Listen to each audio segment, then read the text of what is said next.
ಗದಗ್ನಲ್ಲಿ ಅತ್ಯಂತ ದುರ್ದೈವದ ಸಂಗತಿ ಸಂಭವಿಸಿದೆ. ವಿದ್ಯುತ್ ಪ್ರವಹಿಸಿ 3 ಜನ ಸ್ಥಳದಲ್ಲಿ ಸಾವಿಗೀಡಾಗಿರುವಂತಹ ಘಟನೆ ನಡೆದಿದೆ.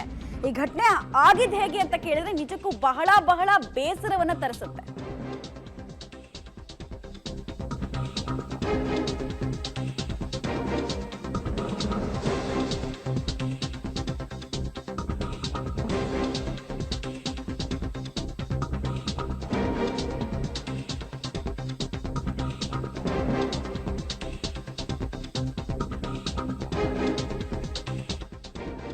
ಅನ್ಫಾರ್ಚುನೇಟ್ ಇನ್ಸಿಡೆಂಟ್ ಇದು.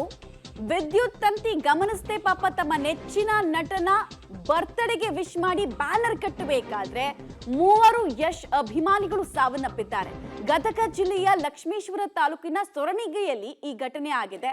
ದೊಡ್ಡ ಬ್ಯಾನರ್ ಅನ್ನ ಅಲ್ಲಿ ಹಾಕಬೇಕು, ಈ ಮೂಲಕ ನಟನಿಗೆ ನಮ್ಮ ಕಡೆಯಿಂದ ವಿಶ್ ಆಗಬೇಕು, ಸೆಲೆಬ್ರೇಷನ್ ಮಾಡಬೇಕು ಅಂತ ಜೋಶ್ನಲ್ಲಿ ಇದ್ದವರ ಸಂಭ್ರಮ ಸಡಗರ ಕೆಲವೇ ಸೆಕೆಂಡ್ಗಳಲ್ಲಿ ಮುಗಿದು ಹೋಗಿದೆ. ಖುಷಿಯಿಂದ ಜೀವನ ಸಾಗಿಸಬೇಕಾಗಿದ್ದವರು, ಸುಂದರ ನಾಳೆಗಳನ್ನ ನೋಡಬೇಕಾಗಿದ್ದವರು ಇವತ್ತು ತಮ್ಮದಲ್ಲದ ತಪ್ಪಿಗೆ ಈ ರೀತಿ ಹತರಾಗಿರುವಂತಹ ಅತ್ಯಂತ ದುರ್ದೈವದ ಸಂಗತಿ ಇದು. 3 ಜನ ಸಾವನ್ನಪ್ಪಿದ್ದಾರೆ. ವಿದ್ಯುತ್ ತಂತಿಯಲ್ಲಿ ಇರೋದನ್ನ ಗಮನಿಸದೆ ಅವರು ಬ್ಯಾನರ್ ಕಟ್ಟಬೇಕಾದ್ರೆ ಖುಷಿ ಉತ್ಸಾಹದಲ್ಲಿ ಇದ್ದಕ್ಕಿದ್ದ ಹಾಗೆ ವಿದ್ಯುತ್ ಪ್ರವಹಿಸಿ ದುರಂತ ಸಂಭವಿಸಿದೆ. ಹನುಮಂತ 24 ವರ್ಷ ವಯಸ್ಸಿನ ಯುವಕ, ಮುರಳಿ ಜಸ್ಟ್ 20 ವರ್ಷ ವಯಸ್ಸಿನ ಯುವಕ, ನವೀನ್ 20 ವರ್ಷ ವಯಸ್ಸಾಗಿತ್ತಷ್ಟೇ. ಕೆಲವೇ ಸೆಕೆಂಡ್ಗಳ ಮುಂಚೆ ಯಾವ ರೀತಿ ಸಂಭ್ರಮ ಸಡಗರ ಇತ್ತು ಆ ವಿಡಿಯೋಗಳನ್ನೆಲ್ಲ ಅವ್ರು ಪ್ರತಿ ಹಂತದಲ್ಲೂ ಮಾಡ್ಕೊಳ್ತಾ ಇದ್ರು. ಭೀಮನಗೌಡ, ದುರಂತ ಸಂಭವಿಸಿದ ಸಮಯ ಏನು, ಎಕ್ಸಾಕ್ಟ್ಲಿ ಏನಾಯ್ತು? ಇಲ್ಲಿ ಇವರ ಗಮನಕ್ಕೆ ಬಾರದೆ ಅಲ್ಲಿ ವಿದ್ಯುತ್ ತಂತಿಯನ್ನ ಬೇಕಾಬಿಟ್ಟಿ ನಿರ್ವಹಿಸಲಾಗ್ತಾ ಇತ್ತಾ ಸಿಬ್ಬಂದಿಗಳಿಂದ, ಅಥವಾ ಇವರದ್ದೇ ಅಚಾತುರ್ಯನ, ಯಾರ್ದು ಫಾಲ್ಟ್ ಅಂತ ಅನ್ಸುತ್ತೆ? ಟೋಟಲ್ ಎಷ್ಟು ಜನಕ್ಕೆ ಇಂಜೂರ್ ಆಗಿದೆ ಮತ್ತು ಎಷ್ಟು ಜನರ ಡೆತ್ ಆಗಿದೆ? Latest information ಕೊಡೋದಾದ್ರೆ. ಮಮತಾ, ಇದು ಗದಗ ಜಿಲ್ಲೆಯ ಲಕ್ಷ್ಮೇಶ್ವರ ತಾಲೂಕಿನ ಸೂರಣಿಗೆ ಅನ್ನುವಂತ ಒಂದು ಗ್ರಾಮದಲ್ಲಿ ನಡೆದಂತ ಘಟನೆ. ತಮ್ಮ ನೆಚ್ಚಿನ ನಟನಾದಂತ ರಾಕಿಂಗ್ ಸ್ಟಾರ್ ಯಶ್ ಅವ್ರದ್ದು ಇವತ್ತು ಬರ್ತ್ಡೇ ಇತ್ತು. ಆ ಬರ್ತ್ಡೇ ಆಚರಿಸಬೇಕನ್ನುವಂತ ಒಂದು ಸಂಭ್ರಮದಲ್ಲಿ ಒಂದು 10 ಜನ ಯುವಕರು ಕೂಡ್ಕೊಂಡಿದ್ರು. ಸೂರಣಿಗೆ ಗ್ರಾಮದ ಒಂದು ಅಂಬೇಡ್ಕರ್ ಸರ್ಕಲ್ ಬಳಿ ಸುಮಾರು ಒಂದು 25 ಅಡಿ ಎತ್ತರದ ಒಂದು ಕಟೌಟ್ ಅನ್ನ ಮಾಡಿಸಿದ್ರು.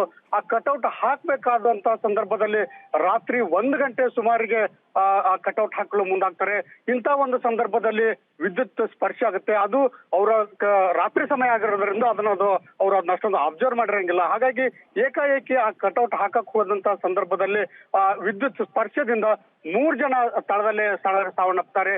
ಇನ್ನು ಸುಮಾರು 3 ಜನರಿಗೆ ಗಾಯಗಳಾಗಿರುವಂತದ್ದು. ಹಾಗಾಗಿ ಈಗ ಏನು ಸಂಭ್ರಮದಲ್ಲಿದ್ದಂತಹ ಯುವಕರು ಈಗ ಮತ್ತೆ ಒಂದ್ ರೀತಿ ದುಃಖದ ಮಡುವಿನಲ್ಲಿ ಮುಳುಗಿರುವಂತದ್ದು.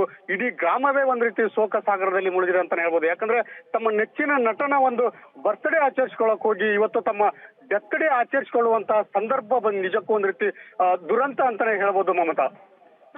ರೈಟ್, ಧನ್ಯವಾದ ಭೀಮನಗೌಡ. ಈ ರೀತಿ ಬ್ಯಾನರ್ ಕಟ್ಟಬೇಕಾದ್ರೆ ವಿದ್ಯುತ್ ಪ್ರವಹಿಸಿ ಸಾವನ್ನಪ್ತಾ ಇರೋದು ಇದೇ ಮೊದಲ ಪ್ರಕರಣ ಅಲ್ಲ. ಹಿಂದೆ ನಾವು ನೋಡಿದ್ವಿ, ಸೂರ್ಯ ಅವರ ಹುಟ್ಟುಹಬ್ಬದಂದು ತಮಿಳುನಾಡಲ್ಲೂ ಕೂಡ ಬ್ಯಾನರ್ ಕಟ್ಟೋಕೆ ಹೋಗಿ ಯುವಕ ಪ್ರಾಣ ತೆತ್ತಿದ್ದ. ಪ್ರಭಾಸ್ ಫ್ಯಾನು ಕೂಡ ಪ್ರಾಣ ಕಳ್ಕೊಂಡಿದ್ರು ಇದೇ ರೀತಿ ಬ್ಯಾನರ್ ಕಟ್ಟಬೇಕಾದ್ರೆ. ಉತ್ಸಾಹ ಒಳ್ಳೆಯದು, ಬಟ್ ನಿಮ್ಮ ಜೀವಕ್ಕೆ ಅಪಾಯ ಆಗದೇ ಇರೋ ರೀತಿ ಎಲ್ಲಾ ಕೆಲಸಗಳನ್ನ ನೀವು ಮಾಡಿ. ಇಲ್ಲಾಂದ್ರೆ ನಿಮ್ ಕುಟುಂಬ ನಿಮ್ಮನ್ನ ನಂಬ್ಕೊಂಡಿದೆ, ಯಾರವ್ರಿಗೆ ಈಗ ನೆಕ್ಸ್ಟ್ ಏನು? ಶೋಕಸಾಗರದಲ್ಲಿ ಮುಳುಗೋ ರೀತಿ ಪರಿಸ್ಥಿತಿ ಅವ್ರದ್ದು.